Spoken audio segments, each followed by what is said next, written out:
আসলে হাইওয়েতে fog light খুবই জরুরি, কিন্তু পুলিশ এটা বুঝে না, প্রশাসন এটা বুঝে না। প্রশাসন যারা বাইক চালায় তারা কিন্তু বুঝে যে ফগ লাইটটা কতটা জরুরি, এবং তারা লাগাই নিছে। বাট তাদের তো কোনো সমস্যা নাই, তারা তো প্রশাসনের লোক। আর আমরা লাগাইলে আমাকে বাস মামলা কত, 5,000 10,000 এত মামলা দিলে হইব? হ্যাঁ, আচ্ছা যাই হোক। তো আমরা এখন হচ্ছে বরঙ্গাইল চলে আসছি। সোজা গেলে আপনার আরিসা পাটুরিয়া। তো ব্যাপারটা এরকমই।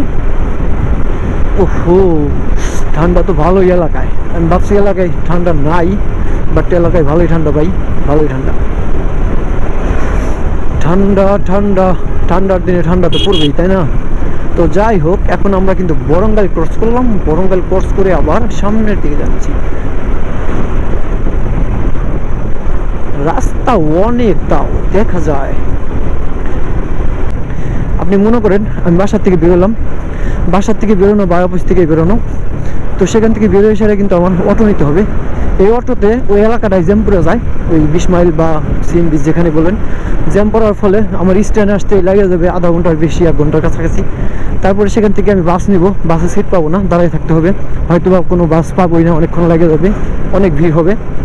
তো সেক্ষেত্রে অনেকক্ষণ পর ধরেন বাসে উঠলামই, বাসটাতে থেকে নেমে আবার এলাকায় যাওয়ার জন্য CNG উঠতে হবে। মানে কি একটা মানে বিশৃঙ্খল পরিবেশ। তো বাইক নিয়ে আমি আরামসেই আইতে পারবো, কোনো প্যারা নাই। তো এই জন্য বাইক নিয়ে ভালো। আর বাইক নিয়ে আসলে পরের দিন কিন্তু আমি বাসার থেকে বেরোবো, এদিক ওদিক যাবো, তো সেক্ষেত্রে কিন্তু আমার বাইক নিয়ে আমি আরামসে ঘুরতে পারবো। এই কারণে হচ্ছে আমি বাইক নিয়ে আসতে পছন্দ করি। আমরা এখন ফলসাটিয়া গাইস, আমরা এখন ফলসাটিয়া চলে আসছি।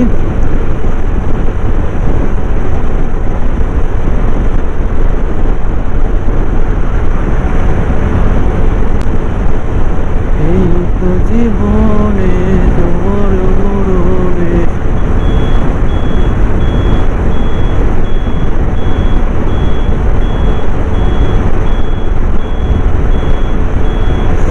পিছনে একটা প্রাইভেট কার আমরা ওভারটেক করার চেষ্টা করতেছে।